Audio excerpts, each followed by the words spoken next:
What is up, guys? Welcome back to the channel. We are back here working on the Genesis Coupe. These are like the last parts we were waiting for till we can start it. So I think we're at the point now where we just have to bang out a good bit of work and it should be running here very soon. First up, we got the fast fuel rail brackets. And second, we got this big old boy right here. You know we love getting stickers. There it is, guys. Here's a full exhaust kit. This should be plenty enough to finish the entire exhaust system on the car. We do have another little piece in here to open up real quick.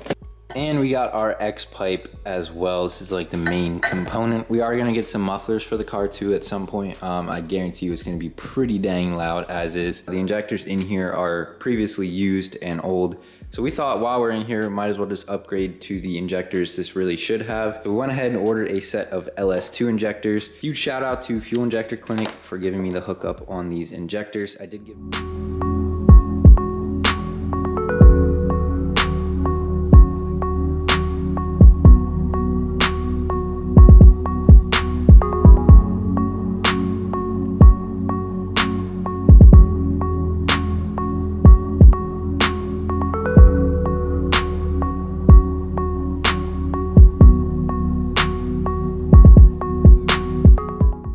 Here are the injectors side by side. These are the 62 pound. These are the new LS2 style injectors that we ordered. As you can see, there is a pretty big size difference, and the other difference is in the O-rings. I think they do fit a lot better than the old ones for sure. If you are swapping to LS2 style injectors as well, if you have the fast products here, all you're gonna need is this adapter. It's just gonna plug into the LS2 injector and convert it to our EV1 plug harness. We're probably gonna pick that up another day and finish up the entire fuel system up top. Until then though, we do have some heat shielding that we ordered to be able to do the trans tunnel and right around where the engine is and the firewall meet. Just around that area, because according to a lot of other swap Genesis coupes, there's gonna be a lot of heat coming up through there.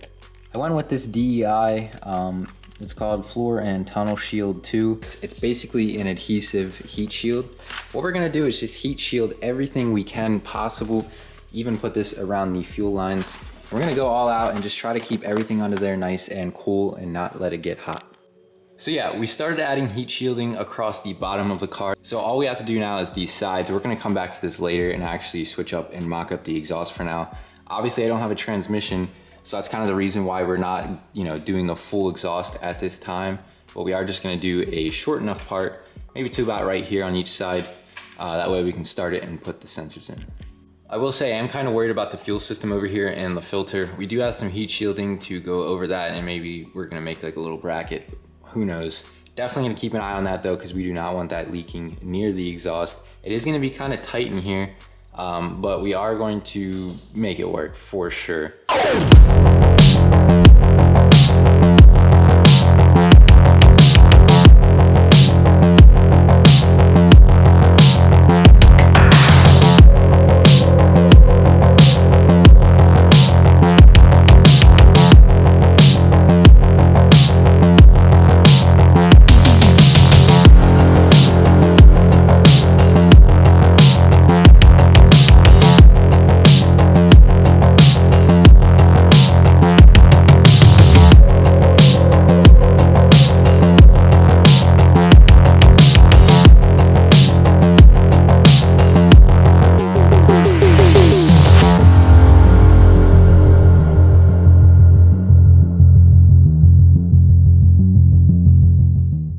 We got our wideband hooked up, and we also got the Holley Terminator X sensor in there as well. We're gonna extend these a little bit to get more accurate readings, but pretty happy with how these came out. Everything's fitting pretty good so far. So I think the rest of the exhaust should be kind of fun. We're gonna take a little break from doing the exhaust quick, and we're gonna go for a ride in my buddy's built Subaru. I've never ridden in anything Subaru-wise built.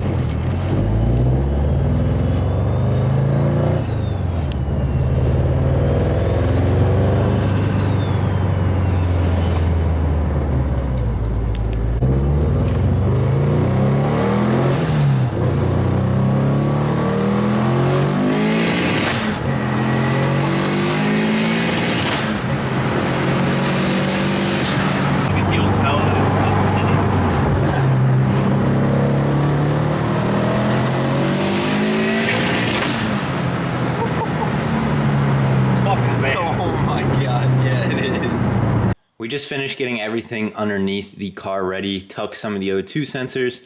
As you can see, we did the exhaust all the way back to the X pipe. Pretty much from here back is not finalized, but we do have enough pipe on each side for first start, enough to get accurate readings and sound pretty good. Other than that, we are all good down here. I double checked the oil filter relocation lines, tightened up some of the fuel fittings, just made sure everything was out of the way, tightened up the motor mounts, and we are good to go as far as down here goes. We got some 93 octane in this thing, got everything dialed in, ready for the first start. And of course, once the tuner got here, the guy who's gonna be kind of checking over everything, checking the tune and getting it idling good, it won't start.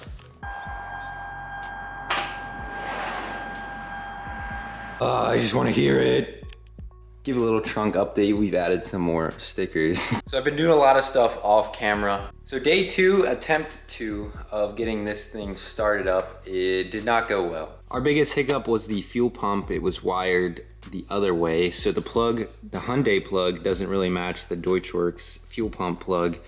A little confusing, but basically you have to switch the wires out. I did kind of hear talk about this a little while back, so I kind of knew immediately what was going on. It wasn't sending any fuel up. Got the fuel system all pressurized. Everything actually looked really good, surprisingly. The only leak we had was this little fitting plug on the fuel pressure regulator. It's actually bottoming out, so I trimmed a little bit of it off. We put it back in, tightened it up. That's all sealed up and good to go. So guys, it is a bummer, but we're gonna have to just go back to the drawing board for a little bit, get everything straightened out, and we're gonna have to try this again. And hopefully third time's a charm here. This thing's really fighting us all the way. It does not want to start, but trust me guys, it will here very soon. Diagnosis complete. We found out what the problem was on pretty much the no start issue with this, the intermittent starter working and then not working. We used a meter and checked for a ground at the starter, and we actually did not have a good ground. Now, I thought it was grounded pretty good. I had a strap from the actual starter to the side of the subframe there. Apparently that was not good enough. We moved the ground strap over to the transmission, which I'll show you here. It's connected to the transmission bell housing right there, and then it does go to the front subframe. It's just a small little ground, and it does the trick. This thing cranks over every time now. Everything is working a lot better, and we do have a good ground now at the starter. All right, so we're gonna do a function check of the button and starter, as well as look at the oil pressure that comes up on here. So 1. There we go, guys. 77 PSI, baby. Woohoo! Okay, so we primed the oil system now. We finally got oil up and around there. 77 pounds of oil pressure cranking. That is awesome.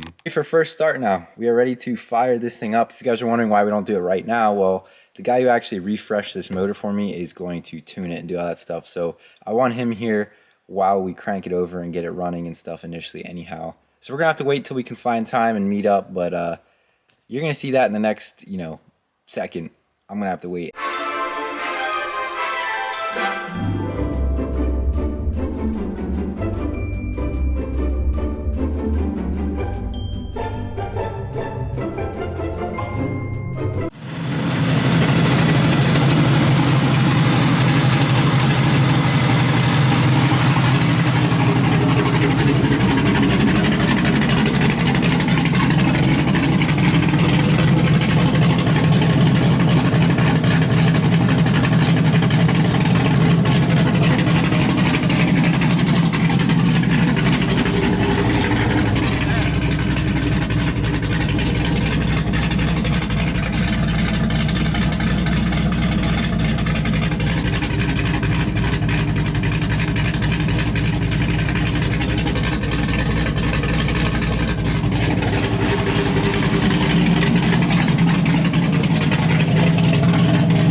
All right guys, after a long weekend and just a whole bunch more work put into this thing, it's been a rough time getting this thing started. So we do have this thing fired up and running now. We did get a bass tune on it and everything like that. So we are good to fire it up here and there. We have a temperature issue right now. If you guys remember, we've been battling a good bit of issues and we're either thinking the thermostat is stuck closed or maybe there's air in the cooling system still. I added a bunch of new coolant today and we still aren't seeing the water pump really flow it. So we do have some problems to get over. We've done a lot of work in the back of the car as well in terms of rear wheel fitment. You can tell we still have the skinnies up front. Well, we did get the rears to fit and I can get the car all the way aired out now. We also did roll and pull the fenders, which came out pretty good in my opinion. You can definitely see that they're rolled. All in all, it came out really well, I think. These fit perfect and it looks absolutely insane aired out. So, I mean, we're just gonna have to mess with the front now pretty much to finish up the wheel setup, but that's gonna be a pain in its own. And this was such a pain, it took me weeks of like just kind of doing little things here and there. So didn't really record a whole lot on it, but the car is now able to air out on the rear wheels. One of the good things is though, we don't have any major oil leaks or anything like that. And I was watching the oil pressure the entire time we had it running and cranking, all that kind of stuff. It is making awesome oil pressure as well. So we're in a good position here. We just do have a lot of like minor tweaks to figure out, which is to be expected. I mean, we are still waiting on the trans, so it's gonna be a while till this thing is roadworthy. A bunch of stuff to fix too, like the lighting and all that. But we are making progress, guys. I'm gonna end the video off there because I am tired. We have done a lot to this thing though. Thank you guys for watching another episode. At least you guys got to hear it for a little bit, and I really just can't wait to get this thing dialed in, which is, it's gonna take a little bit, guys, so bear with me there, but we're gonna get it. Thank you guys again for watching. Make sure you guys subscribe and like the video. Peace out.